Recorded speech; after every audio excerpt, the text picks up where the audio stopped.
Perkenalkan, nama saya Niputu Ramayanda dengan NIM G00231136 dari kelompok B7.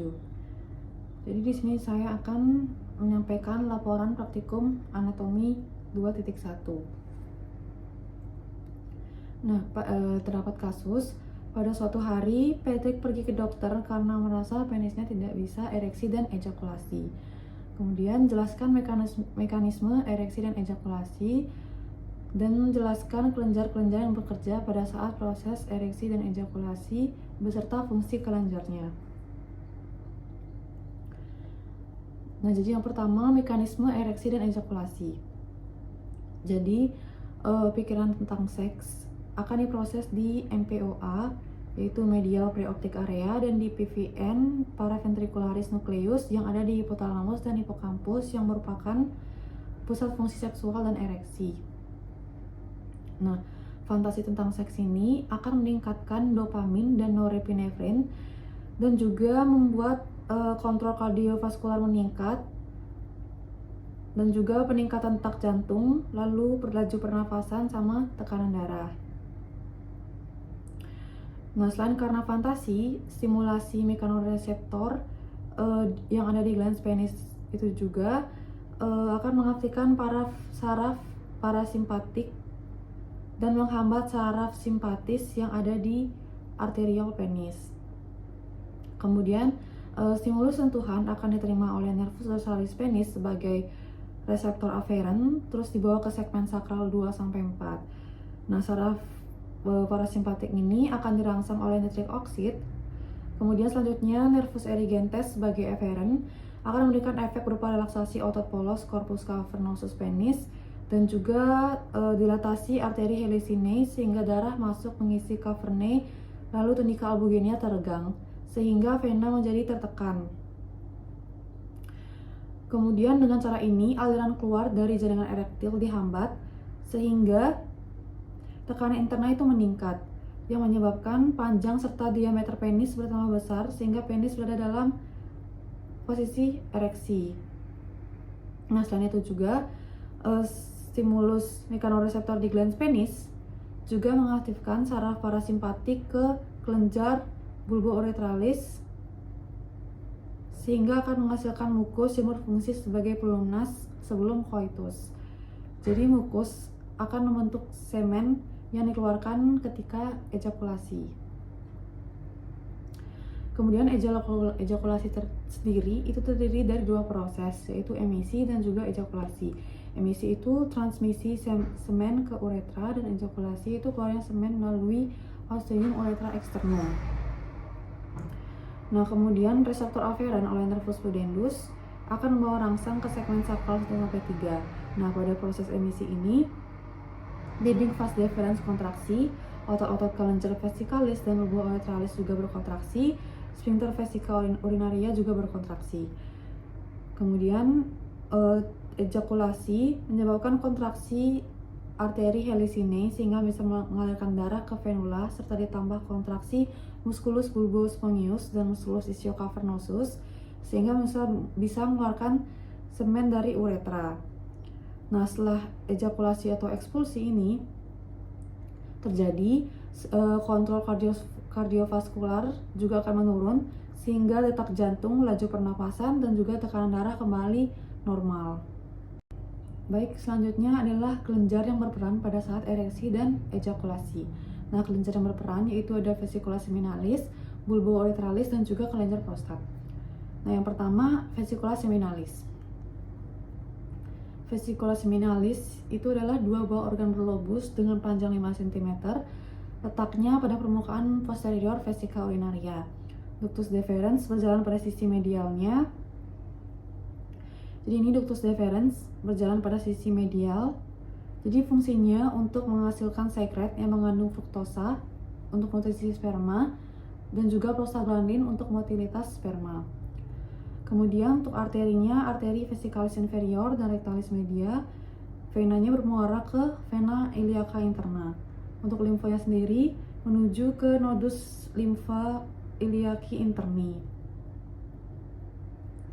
Selanjutnya adalah kelenjar prostat.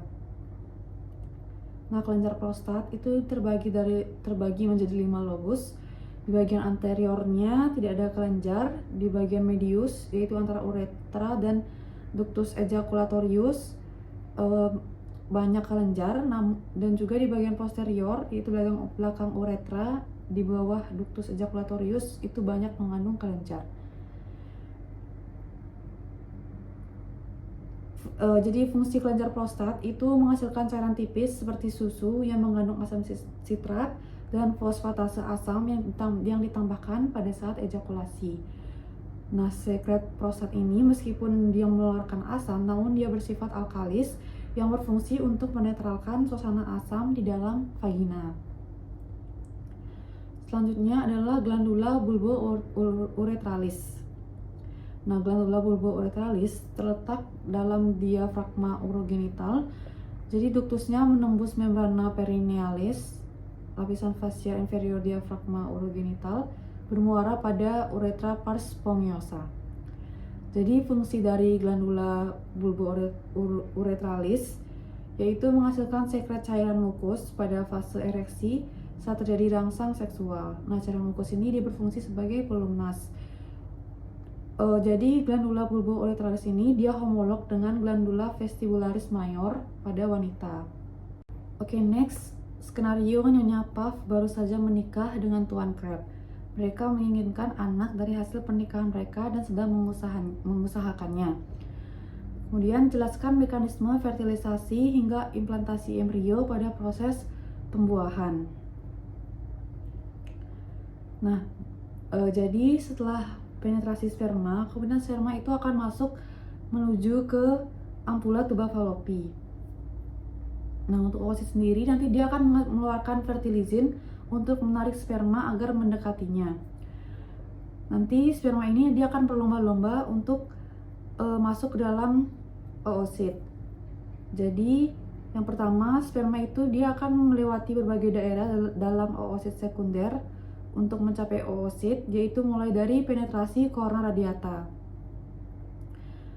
yang dibantu oleh enzim hyaluronidase dan gerakan Flagler sperma. Nah, setelah masuk ke zona corona radiata, kemudian si sperma ini dia akan menembus penetrasi zona pellucida. Nah, setelah berhasil melakukan penetrasi ke zona pellucida, sperma ini dia akan bersatu dengan sel telur dan terjadi penggabungan inti sperma dengan sel telur yang sama-sama haploid sehingga menghasilkan zigot yang diploid nantinya. Nah, kemudian lanjut. Nah, pada gambar satu ini oosit segera setelah diovulasi. Kemudian pada gambar 2 itu terjadi fertilisasi sekitar 12-24 jam sesudah ovulasi. Nah, sel telur yang telah dibuahi disebut konseptus pada tahap ini. Nah, untuk pada gambar 3 ini terjadi tahap pronukleus pria dan wanita. Gambar 4 ini terjadi gelondong pembelahan mitosis pertama. Nah, setelah itu pada gambar kelima ini adalah proses tahap 2 sel, yaitu sekitar 30 jam. Nah, pada gambar 6 ini jadi setelah 3 hari konseptus itu tiba di dalam rahim yang berisi sekitar 16 sel dan disebut dengan morula. Nah, sel-sel morula ini dia bersifat totipotent yang artinya mampu berdiferensiasi menjadi semua jenis sel, baik embrionik maupun ekstra embrionik. Nah, nanti itu si morula itu akan terus mengambang bebas di dalam rahim selama beberapa hari. Nah, pada masa ini ia mengonsumsi nutrisi yang disimpan dalam sitoplasma sel telur dan uterine milk yang disekresikan oleh endometrium.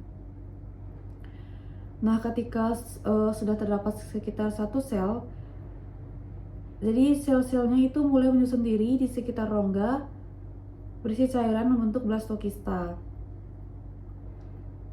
Blastokista ini sendiri terdiri dari embryoblast dan juga trophoblast. Nah, embryoblast ini atau inner cell mass yang akan ditakdirkan menjadi embrio, sedangkan trophoblast itu akan memberikan nutrisi pada embrio. Kemudian trophoblast itu akan mengeluarkan enzim untuk melarutkan membran yang mengelilingi konseptus sehingga memungkinkannya untuk diimplan. Nah, pada akhir minggu pertama, blastokista menempel pada endometrium, kemudian sel-sel superficial trophoblast berfusi membentuk sitiotrophoblas. Jadi inilah sitiotrophoblas yang tumbuh dalam endometrium dan memperoleh nutrisi darinya. Sedangkan untuk bagian luarnya ini terdapat sitotrophoblas. Bagian luar ini sitotrophoblas. Nah, sitiotrophoblas ini berfungsi untuk mengeluarkan hormon HCG, Human Chorionic Gonadotropin, untuk memerintahkan korpus luteum melanjutkan produksi progesteron. Nah, progesteron ini adalah hormon yang menjaga kehamilan. Selain itu juga, progesteron juga merangsang pertumbuhan sel desi-2 basalis yang berfungsi untuk nutrisi untuk memberi makan embrio pada tahap awal.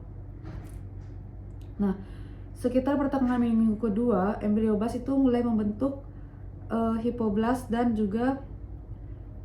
epiblas. Namun pada akhir minggu kedua, kedua lapisan tersebut mengelilingi rongga di sisinya masing-masing dan mulai membentuk yolk sac dan amniotic cavity. Jadi yolk sac ini dia berfungsi untuk nutrisi serta pertukaran gas untuk embrio sebelum diambil alih oleh plasenta. Nah, nantinya kumpulan sel pertama yang menggantikan hipoblas akan membentuk endoderm, dan sel-sel epiblas yang tersisa itu akan membentuk ectoderm. Baik, selanjutnya adalah alur perjalanan urin. Nah, urin itu dimulai dari ginjal, kemudian ureter, vesika urinaria, dan kemudian lanjut ke uretra. Nah, yang pertama ginjal. Jadi ginjal itu terdapat margomedial, cekung dan membentuk celah yang disebut dengan hilus renalis atau pintu masuk ginjal. Nah, pembungkusnya itu ada kapsula fibrosa, perirenal fat, fascia renalis, dan juga pararenal fat. Nah, fungsi ginjal sendiri itu berfungsi untuk ekskresi sisa-sisa metabolisme atau urin dan zat asing. Jadi dia itu berfungsi untuk mengatur keseimbangan air, elektrolit, dan asam basa darah. Selain itu juga, ginjal juga fungsi endokrin, yaitu untuk menghasilkan eritropoietin, enzim renin, dan juga kalsitriol. Selanjutnya adalah ureter. Nah, ureter itu adalah saluran muskular berbentuk pipa yang membentang dari ren ke fascia posterior vesika urinaria. Jadi panjangnya itu sekitar 25 cm dengan diameter kurang dari 1,25 cm. Nah, ureter ini sendiri itu terdapat 3 penyempitan. Jadi yang pertama ada yaitu uteropelvic junction, kemudian menyilang bifurcatio di arteri iliaca communis, kemudian dan juga tempat masuk di dinding vesika urinaria. Nah, jadi ureter itu masuk ke vesika urinaria dengan arah miring atau oblik untuk mencegah reflux urin kembali ke ureter. Nah, untuk pengeluaran urin sepanjang ureter itu oleh kontraksi peristaltis dan tekanan filtrasi glomerulus. Ureter memasuki apertura pelvis superior dan berjalan di anterior dari percabangan arteri iliaca communis ke lateral sepanjang dinding dan dasar pelvis, lalu memasuki basis vesika urinaria dalam posisi miring, mencegah reflux urin ke ureter saat vesika urinaria penuh. Selanjutnya adalah vesika urinaria. Nah, vesika urinaria itu difiksasi oleh ligamentum puboprostaticum lateral et medial, kolom vesicae ke glandula prostat dan usus pubis pria, kemudian ligamentum pubovesicalis, kolom vesicae ke os pubis wanita, kemudian ligamentum rectovesicalis itu fiksasi ke rektum, kemudian ligamentum umbilicalis medianum, jadi apex vesicae ke umbilicus. Nah, vesika urinaria itu menampung sekitar 500 sampai 1500 ml urin. Meskipun keinginan berkemih dimulai saat volume 250 sampai 500 ml tercapai. Nah, dinding pada vesika urinaria ini terdiri dari lapisan mukosa interna atau tunika mukosa yang diikuti 3 lapis otot polos dengan inervasi parasimpatis. Selanjutnya adalah uretra. Nah, uretra pada wanita itu lebih pendek dibandingkan pada pria. Pada wanita, uretra itu panjangnya sekitar 4 cm, menembus spatium perine profundum dan bermuara pada vestibulum vaginae di antara kedua labia minora. Dua glandula parauretralis skene berhubungan dengan ujung bawah uretra dan bermuara pada margo lateral OUE atau ostium urethra externa. Nah, pada pria, uretranya panjang yaitu sekitar 20 cm dengan membelok 2 kali. Menembus prostat, melewati spatium perine profundum dan membrana perine, lalu masuk ke bulbus penis, lekung pertama. Nah, untuk lekung kedua terjadi ketika penis dalam kondisi lemas. Uretra itu ada pada pria terdapat 3 pars, yaitu pars prostatica sekitar 1 cm dan juga terdapat musculus sphincter urethra internum. Kemudian maksud saya pars preprostatica yaitu panjangnya sekitar 1 cm, terdapat musculus sphincter urethra internum. Kemudian pars prostatica yaitu 3-4 cm, terdapat sinus prostaticus, small ductus ejaculatorius, crista urethralis, colliculus seminalis, dan juga utriculus prostaticus. Selanjutnya adalah pars membranacea, itu terdapat musculus sphincter urethra externum. Dan yang terakhir pars sponggiosa yaitu paling panjang, terdapat fossa navicularis OUE atau ostium urethra externum. Selanjutnya adalah proses berkemih. Nah, proses berkemih atau mixi itu adalah proses pengosongan kandung kemih. Jadi dia diatur oleh kontrol refleks dan volunteer. Jadi yang pertama pengaturan refleks. Nah, ketika VU terisi penuh, dinding VU ini akan terangsang sehingga reseptor menjadi teregang. Nah, reseptor aferen membawa impuls dan merangsang saraf parasimpatis pada vesika urinaria.